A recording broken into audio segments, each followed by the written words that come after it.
uma narração super conhecida, mas hoje a gente vai observar outras coisas. E eu vou usar dessa vez o Evangelho de João, tá? Então está lá em João capítulo 18, versículo de 15 a 18. E diz assim: Simão Pedro e outros discípulos estavam seguindo Jesus. Por ser conhecido do sumo sacerdote, esse discípulo entrou com Jesus no pátio da casa do sumo sacerdote. Mas Pedro teve que ficar esperando do lado de fora da porta. Outro discípulo que era conhecido do sumo sacerdote voltou, falou com a moça encarregada da porta e fez Pedro entrar. Ela então olhou a Pedro e perguntou: Você não é um dos discípulos desse homem? E ele respondeu: Não sou. Fazia frio naquela noite.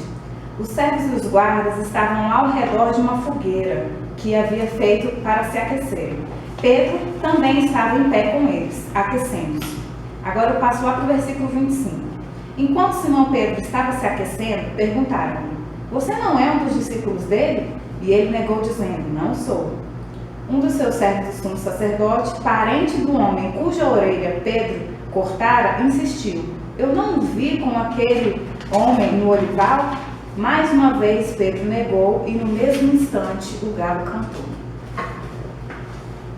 Queridos, o interessante dessa leitura é que quem foram as pessoas que acusaram a Pedro? Como a gente pode ver aqui, primeiramente, ele foi acusado pela encarregada da porta.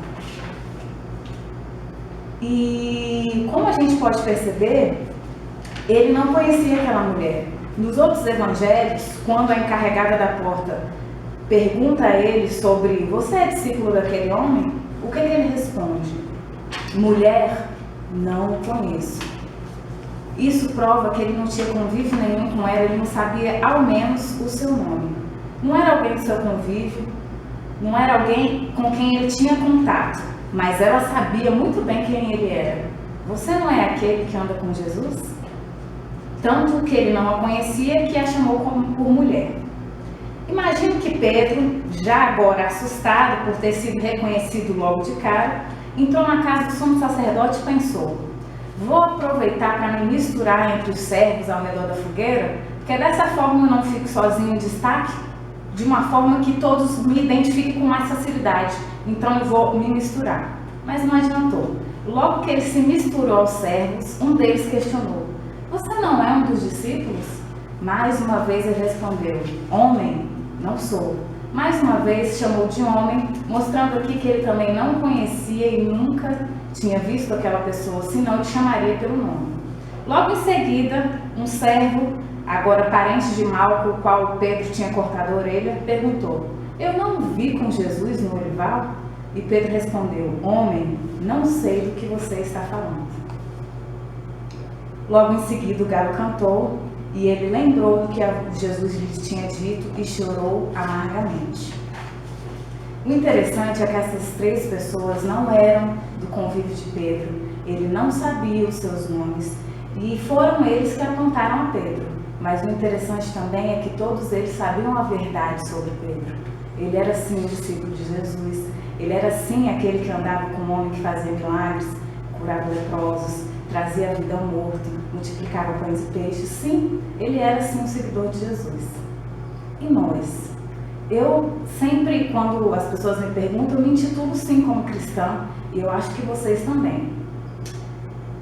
Agora, imagine quantas pessoas que nós não conhecemos e não sabemos quem são, nos observam. O que será que elas veem na gente? Essas pessoas, as quais Pedro nunca tinha visto, sabiam que ele era um discípulo de Jesus, mesmo sem ele nunca ter cruzado os olhos com ele.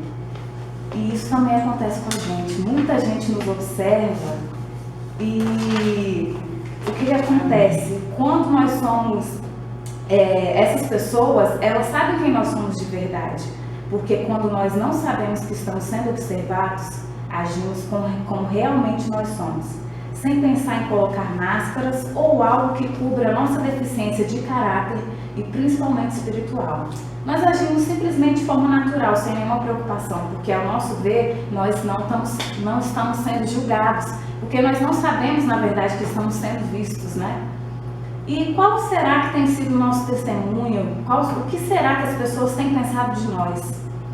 E aí Paulo traz para a gente lá no livro de Hebreus, capítulo 12, verso 1, a seguinte questão: portanto, também nós, uma vez que estamos rodeados por tão grande nuvem de testemunhas, livremos-nos de tudo que nos atrapalha e do pecado que nos envolve, e corramos com perseverança a corrida que nos é proposta, tendo os olhos fitos em Jesus, autor e consumador da nossa fé. Então, qual tem sido o meu e o seu testemunho para aqueles que não conhecemos? Eu sei que é muito mais fácil a gente se manter com aquela pose, né, aquela postura de cristão quando estamos dentro da igreja ou mesmo com os nossos amigos da igreja. Mas o que diriam sobre nós se perguntássemos àqueles que não nos conhecem? O que você acha de mim? O que você vê em mim quando eu não estou com uma máscara, quando eu não estou no controle, né? Quando eu estou simplesmente natural, sendo a Nara Gisele que eu sempre fui. Às vezes, qual tem sido a impressão, né, que nós temos deixado em todos os lugares onde nós vamos? Cada um de nós sabe sim essa resposta, porque eu sei dos meus erros e eu sei que cada um sabe dos seus erros também. E eu acho que essa é uma atitude que a gente sempre tem que ter. Esse momento de refletir, parar, se olhar no espelho e observar o que nós somos realmente. E isso é o reflexo da nossa intimidade com Deus. Quanto mais próximo ou quanto tão longe eu estou de Deus? Qual é o meu verdadeiro caráter? Quais são as minhas verdadeiras atitudes quando eu estou sozinha e ninguém me vê? Qual o tamanho da minha vontade de obedecer a Deus? Ele diz que nós devemos nos livrar de tudo mesmo que nos atrapalhe da comunhão com Ele, e diz também que nós devemos nos livrar do pecado, porque esse nos envolve, e correr com perseverança a corrida com que nos é proposta com os olhos fitos em Deus, a corrida da vida cristã. Então eu te convido a pensar, qual tem sido o meu e o seu testemunho? Quanto Deus tem entrado na sua vida a ponto de te transformar verdadeiramente? Parar e olhar para dentro de nós mesmos, analisarmos como estamos à luz da Bíblia, é algo que deveríamos fazer sempre, porque só assim saberemos o quão longe ou o quão perto nós estamos de Deus. Amém? Glória a Deus.